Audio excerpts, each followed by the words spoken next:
کراچی کی اگر ہم گینگ وار دیکھیں تو ہمیں کئی گینگسٹر دیکھنے کو ملیں گے، جن میں سے ایک رحمان ڈکیت بھی مانا جاتا ہے۔ لیکن کیا آپ کو پتا ہے کہ کراچی کی ان گلیوں میں ایک ایسا گینگسٹر بھی موجود ہے جس نے سر کے ساتھ فٹ بال کھیلی؟ اس کا نام عزیر بلوچ ہے اور اسی کے بارے میں آج ہم بات کریں گے۔ جب ہم نے اس کو منع کیا، انہوں نے چودھری اسلم کو مسلط کیا اور ہمارے اوپر انعام لگوایا 30 لاکھ روپیہ۔ ہمارے پاس بلوچوں کا زیور ہے، اسلحہ ہمارے پاس لائسنس یافتہ اسلحے ہیں۔ ایک ٹائم کھایا، 2 ٹائم نہیں کھایا، پھر بھی ہمیں چاہیے۔ نہیں، میرے اللہ نے مجھے دیا ہوا ہے سوئمنگ پول، پیسے دیے ہوئے، میں سوئمنگ پول بھی بناؤں گا، بلڈنگ بھی بناؤں گا، آبشار بھی بنایا ہوا ہے میں نے، اللہ نے مجھے دیا ہوا ہے۔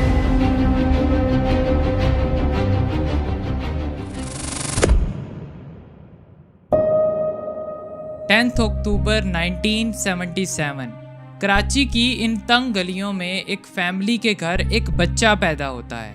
اس بچے کا نام عزیر علی رکھا گیا۔ اس کے فادر کا نام فیض محمد تھا، جو کہ ماما فیضو کے نام سے بھی جانے جاتے تھے۔ اس کے فادر کا تعلق ایرانی بلوچستان سے تھا اور وہ ٹرانسپورٹر تھے۔ عزیر اپنے علاقے کے اسکول سے ہی 1992 میں میٹرک کلیئر کرتا ہے اور پھر کچھ سالوں بعد وہ انٹر بھی کمپلیٹ کر لیتا ہے۔ وہ بچپن سے ہی کبوتر بازی کا بہت شوقین تھا، لیکن اس کے فادر اس کو فٹ بالر بنانا چاہتے تھے۔ انہیں کیا پتا تھا کہ وہ فٹ بالر تو بنے گا، لیکن بال کی جگہ انسانی سر کے ساتھ کھیلے گا۔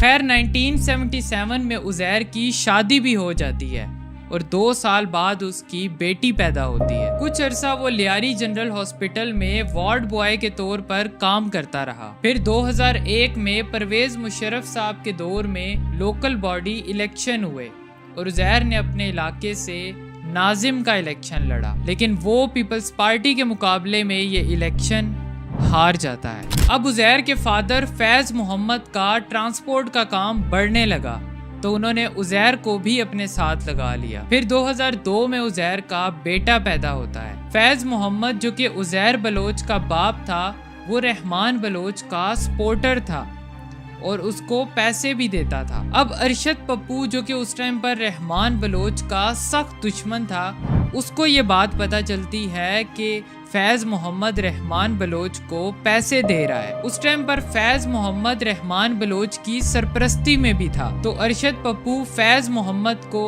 اغوا کر لیتا ہے اور بدلے میں تاوان مانگتا ہے۔ اب فیض محمد کے تمام فیملی والوں نے پیسے اکٹھے کر کے ارشد پپو کے لوگوں کو تو دے دیے، لیکن پیسے دینے کے باوجود ارشد پپو کے لوگ فیض محمد کو قتل کر کے اس کی لاش پھینک کر چلے جاتے ہیں۔ عزیر اپنے باپ کے قتل سے پہلے ان سب چیزوں سے بہت دور تھا، لیکن پیسے دینے کے باوجود اس کے باپ فیض محمد کو اتنی بے دردی کے ساتھ قتل کر دیا جاتا ہے۔ پھر عزیر بلوچ نے اپنے باپ کا بدلہ لینے کے لیے رحمان بلوچ کے گروپ کو جوائن کر لیا۔ عزیر بھائیوں میں سب سے بڑا تھا۔ اس کے 2 چھوٹے بھائی تھے، عمیر علی اور زبیر علی۔ سب سے بڑا ہونے کی وجہ سے ساری ذمہ داری عزیر پر آتی ہے اور وہ اپنے باپ کے قتل کا گواہ بھی تھا۔ FIR کے اندر وہ ارشد پپو، یاسر عرفات اور 2 اور بندوں کے نام درج کرواتا ہے، لیکن جب وہ والد کے کیس کی گواہی دینے جاتا تھا تو اسے ڈرایا جاتا تھا، دھمکایا جاتا تھا۔ انہوں نے میرا والد صاحب کو تشدد کر کے بوری میں لاش ڈال کے مچھر کالونی ماری پور روڈ میں پھینکا، تو میں اس چیز کا چشمدید گواہ تھا۔ میں گواہی دینے جاتا تھا تو میرے خلاف انہوں نے روکنے کے لیے گواہی پہ مجھے متعدد کیسوں میں مفرور کروا۔ اب اس ٹائم ارشد پپو اور رحمان بلوچ کے گینگ کے درمیان سخت لڑائی چل رہی تھی۔ دونوں ایک دوسرے کے عزیزوں کو نشانہ بنا رہے تھے اور اس رپورٹ کے مطابق عزیر بھی رحمان بلوچ کے گروپ میں شامل ہو جاتا ہے۔ پھر 2005 میں لیاری ٹاسک فورس بنتی ہے، جس کو لیڈ چودھری اسلم کر رہے تھے، اور یہ فورس گینگ وار والوں کے خلاف سخت کارروائیاں شروع کر دیتی ہے۔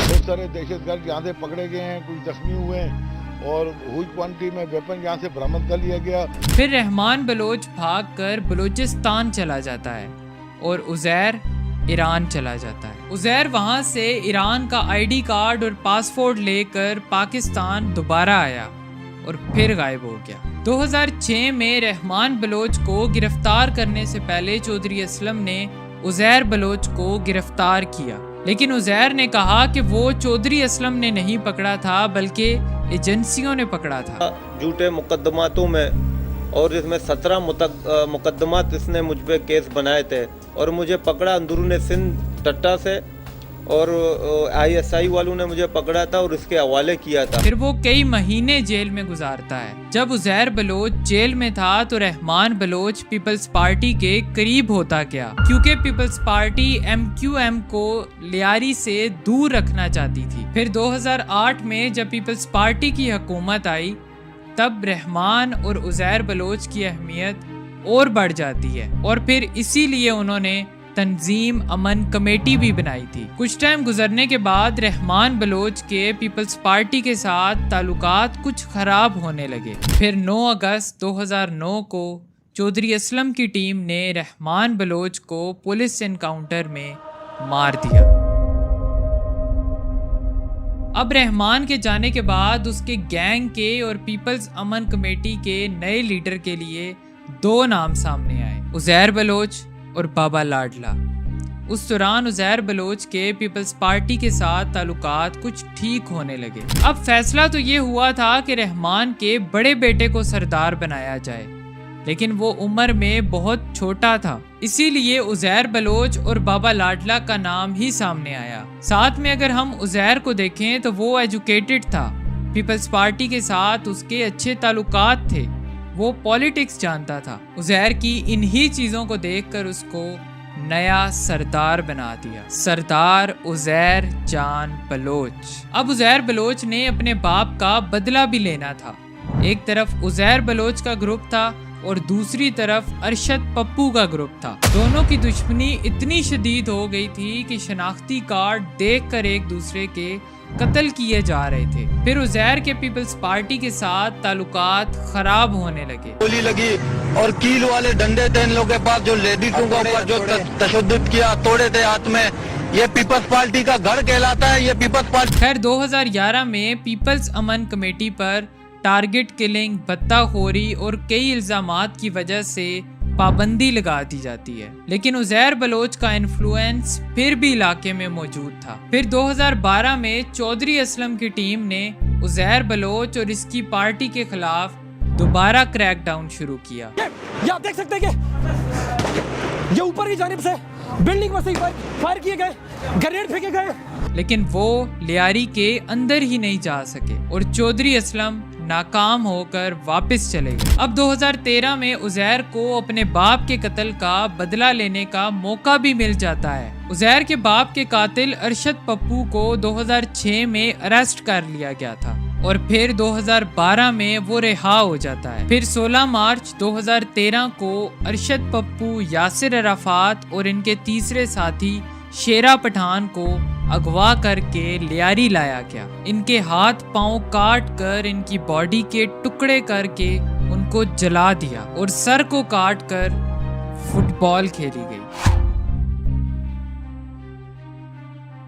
پھر 2013 میں نواز شریف کی حکومت بنتی ہے اور ارشد پپو کا کیس سپریم کورٹ میں چلا گیا. سپریم کورٹ کی انسٹرکشن کے مطابق عزیر بلوچ، بابا لاڈلا اور کئی اور بندوں کے اوپر FIR درج کی جاتی ہے. پھر سپتمبر 2013 میں کراچی میں کرمنلز کے خلاف آپریشن کیا گیا اور پھر 29 دسمبر 2014 میں عزیر کو دبئی انٹرنیشنل ایئرپورٹ سے گرفتار کیا گیا. پاکستان میں اس کی گرفتاری 30 دسمبر 2016 کو بتائی گئی. اسے تفتیش کرنے کے لیے GIT بنائی گئی اور اس نے یہ ایڈمٹ کیا کہ 198 پیپلز کے مرڈر میں اس کا ہاتھ تھا. عزیر بلوچ پر یہ بھی الزام تھے کہ اس نے ایرانی انٹیلیجنس کے لیے جاسوسی بھی کی اور اسی الزام میں 2020 میں ملٹری کورٹ نے اسے